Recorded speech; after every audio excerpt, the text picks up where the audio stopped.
Hello, hi, very good evening, all my students. This is Sangeeta and welcome to माँ Ganga home science. माँ Ganga home science में आप सबका बहुत बहुत स्वागत है। तो आज हम बात करने वाले हैं एलटी के जो पीवाईक्यू हैं, प्रीवियस ईयर क्वेश्चन हैं, उनके बारे में। तो एक हमारी बहन थी, उसका कहना था कि दीदी आप एलटी के क्वेश्चन कराइएगा। तो मैं अपनी बहनों के लिए कुछ भी करना पड़े तो मैं अपने उस बहन के लिए और भी हमारी जो भी बहनें देखेंगी उनके लिए भी ये अच्छा होगा। ये जो हमारे क्वेश्चन हैं वो मैं कराऊंगी। तो हम अधिक समय नहीं लेंगे, अधिक समय हमारे पास है भी नहीं, तो हम बगैर बात किए हम अपने क्वेश्चन पर आते हैं। हमारा पहला क्वेश्चन है, वारस निम्नलिखित का साधन है। मतलब वारस किसका साधन है?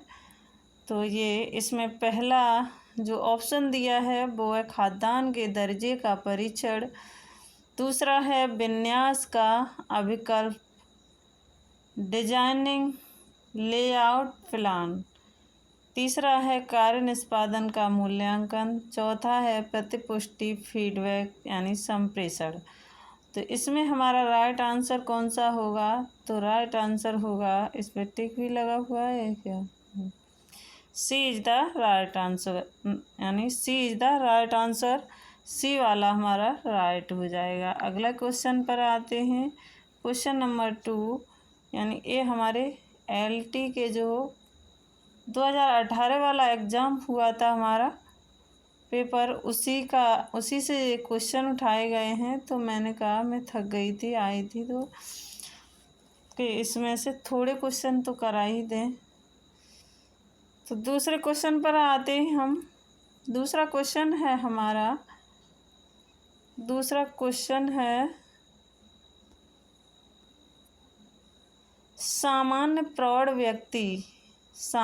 प्रौढ़ व्यक्ति की जिंक की दैनिक आवश्यकता होती है।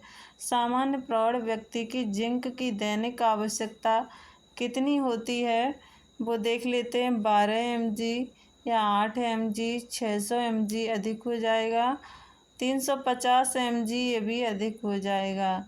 8 mg ये कम है, 12 mg भी कम है और ये अधिक है। दो में 12 mg कम है, तो इसका जो राइट आंसर होगा जो अभी 2024 डाटा के अनुसार है वो 17 mg।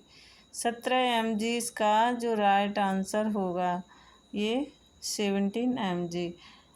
अब आगे हम देखते हैं, अगला क्वेश्चन है हमारा। अगला क्वेश्चन देख लेते हैं। अगला क्वेश्चन है, निम्नलिखित में से कौन सी विधि पोषण स्तर के मानवमिति की विधि नहीं है? यानी निम्नलिखित में से कौन सी विधि पोषण स्तर के मानवमिति की विधि नहीं है? तो वो कौन सी नहीं है? त्वचा परिधि की मोटाई, ये तो है भाई। कमर की परिधि, ये भी है। ये भी है हमारे किसकी? पोषण स्तर की मानवमिति जो जांच होती है उसकी, ये हमारी कमर की परिधि भी है। त्वचा परत की मोटाई भी है, हम नापते। मध्य परत बाएं की परिधि भी हम नाप लेते हैं। जो रक्तचाप है, रक्तचाप हाई और लो दो प्रकार से होता है। ये हम इसका कोई रोल नहीं है इसमें, तो इसका जो राइट आंसर है वो होगा सी इज द राइट आंसर। अगला क्वेश्चन देख लेते हैं। अगला क्वेश्चन है हमारा, किससे? आई से पूछा गया है। कानूनी अंधता को बेहतर आँख अथवा सुधार के साथ बेहतर आँख में या कम की दृष्टि तीक्ष्णता विजुअल एक्विटी के रूप में परिभाषित किया गया है। तो ये क्वेश्चन क्या कह रहा है, तो हम फिर से रीड कर लेते हैं। कानूनी अंधता को बेहतर आँख अथवा सुधार के साथ बेहतर आँख में या कम की दृष्टि तीक्ष्णता विजुअल एक्विटी के रूप में परिभाषित किया जाता है। तो कितनी विजुअल एक्विटी होनी चाहिए जो अंधता बेहतर आँख में सुधार हो सके। उसके लिए कितनी 10 से 200 पर डे और 6 पर 6 और ये 20 से कितनी 200 1660। तो इसका जो राइट आंसर होगा वो होगा ए इज द राइट आंसर। 20 से 200 तक क्या होनी चाहिए उनकी दृष्टिक तीक्ष्णता 200 यानी 20 से 200 तक होनी चाहिए। अगला क्वेश्चन देख लेते हैं। अगला क्वेश्चन है हमारा, निम्नलिखित अमीनो एसिड में से रेशम में कौन सा नहीं पाया जाता है। यानी जो निम्नलिखित अमीनो एसिड हैं उनमें से रेशम में कौन सा नहीं पाया जाता है उसकी हम बात करते हैं। तो रेशम में ग्लाइसिन होता है, एलानिन होता है, सेरिसिन होता है, सेरिन होता है और एक क्या सिस्टीन होता है। तो इसके ये क्या है एसिड में रेशम में कौन सा निम्नलिखित अमीनो एसिड में से रेशम में कौन सा नहीं पाया जाता है। कौन सा अमीनो एसिड रेशम में नहीं पाया जाता है तो वो ग्लाइसिन पाया जाता है, एलानिन, सेरिन, ये सभी।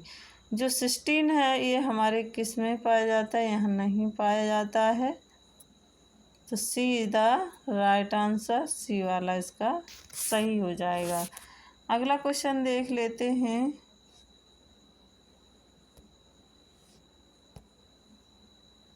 अगला क्वेश्चन है हमारा, किधर गया भाई,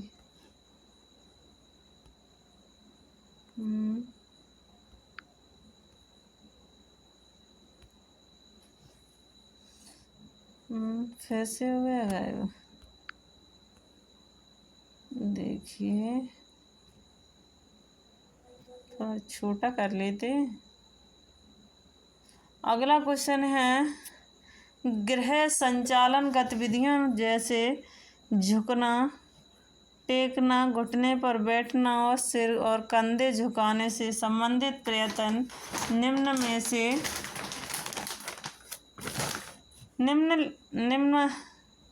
में से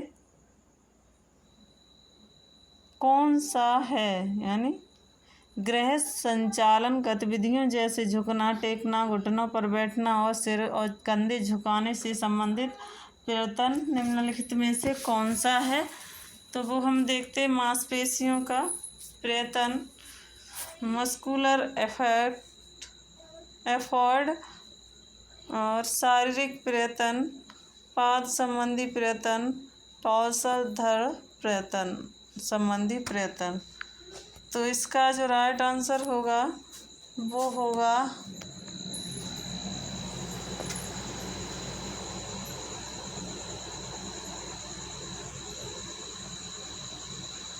इसका जो राइट आंसर होगा वो कौन सा होगा, D is the right answer. यानी टॉर्सल धड़ संबंधी प्रयत्न, इसका जो राइट आंसर हो जाएगा, D is the right answer. अगला क्वेश्चन देख लेते हैं। अगला क्वेश्चन है हमारा, 8 मार्च को मनाया जाता है, सभी को मालूम होगा ये तो दिवस, सभी को पता होगा कब मनाया जाता है। यानी 8 मार्च को कौन सा पर्व मनाया जाता है तो वो हम देख लेते हैं। अंतर्राष्ट्रीय पर्यावरण दिवस मनाया जाता है, 5 जून 1973 को मनाया जाता है ये तो। और अंतर्राष्ट्रीय स्वच्छता दिवस मनाया जाता है, 9 विश्व शौचालय दिवस, इसे दूसरे नाम से जानते हैं विश्व शौचालय दिवस, ये नहीं मनाया जाता है। आगे देखते हैं अगला, जो अंतर्राष्ट्रीय महिला दिवस मनाया जाता है क्या। हाँ जी हाँ, हमारा ये सी वाला करेक्ट होगा। 8 मार्च को हमारा क्या अंतर्राष्ट्रीय महिला दिवस मनाया जाता है। क्या अंतर्राष्ट्रीय महिला दिवस मनाया जाता है। देखिए सी इज द राइट आंसर। और अंतर्राष्ट्रीय ऊर्जा दिवस कब मनाया जाता है? तो 14 फरवरी 1949 को मनाया जाता है, जो हमारा अंतर्राष्ट्रीय ऊर्जा दिवस होता है वो। अगला क्वेश्चन देख लेते हैं हम लोग। तो अगला क्वेश्चन है हमारा स्तनपान के दौरान निम्नलिखित पोषक घटकों की दैनिक आवश्यकता अधिकतम होती है। जब बच्चे को स्तनपान कराती है माँ, उस समय पोषक घटकों की दैनिक आवश्यकता की यानी अधिकतम होती है, किस चीज़ की होती है? स्तनपान के दौरान निम्नलिखित पोषक घटकों की दैनिक आवश्यकता होती है, वो किसकी होती है? तो प्रोटीन की होती है, या विटामिन ए की होती है, फॉलिक एसिड की होती है, या आयरन की होती है। तो इसका कूट देख लेते हैं हम लोग। तो इसमें किसकी होती है? तो सबसे पहले हम प्रोटीन को ही लेंगे। प्रोटीन की हमारी होती है, प्रोटीन की होती है। उसके बाद विटामिन ए तो यानी ब्रेस्ट फीडिंग कराएगी माँ, तो विटामिन ए तो होगा ही।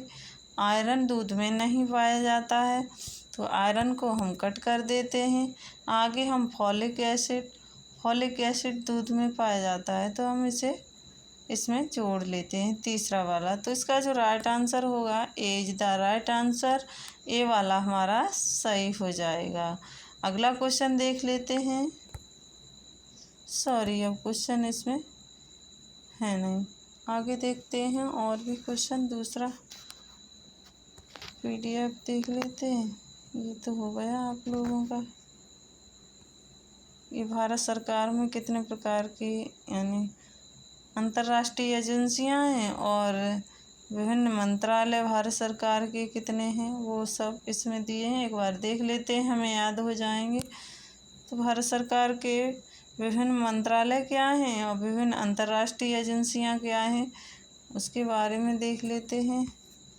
चलिए 1 मिनट में देख लेते हैं। तो सरकार की जो एजेंसियां हैं, ये तो भारत सरकार के जो विभिन्न मंत्रालय हैं उसके बारे में हम देखते हैं, और विभिन्न एजेंसियां जो अंतर्राष्ट्रीय हैं उनके बारे में देखते हैं।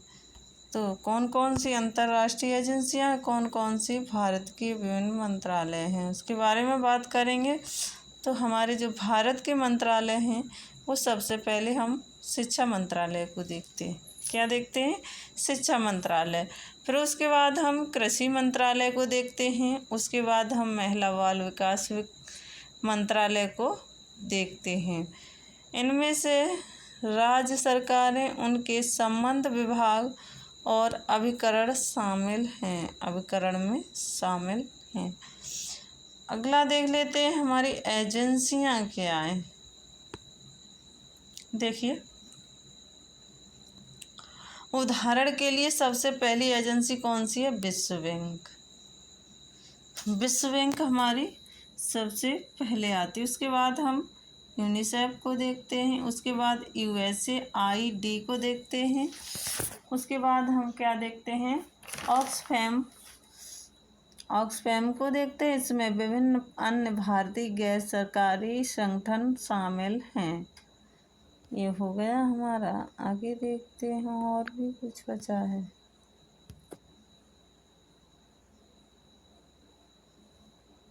ये रखरखाव वाला हो गया शायद है।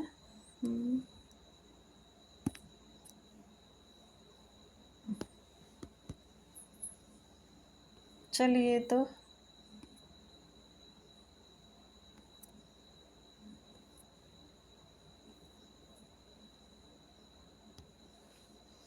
आज के लिए बस इतना ही। मिलते हैं हम अगली वीडियो में और नए क्वेश्चनों के साथ। वो हमारे LT के होंगे, सारे के सारे नए क्वेश्चन।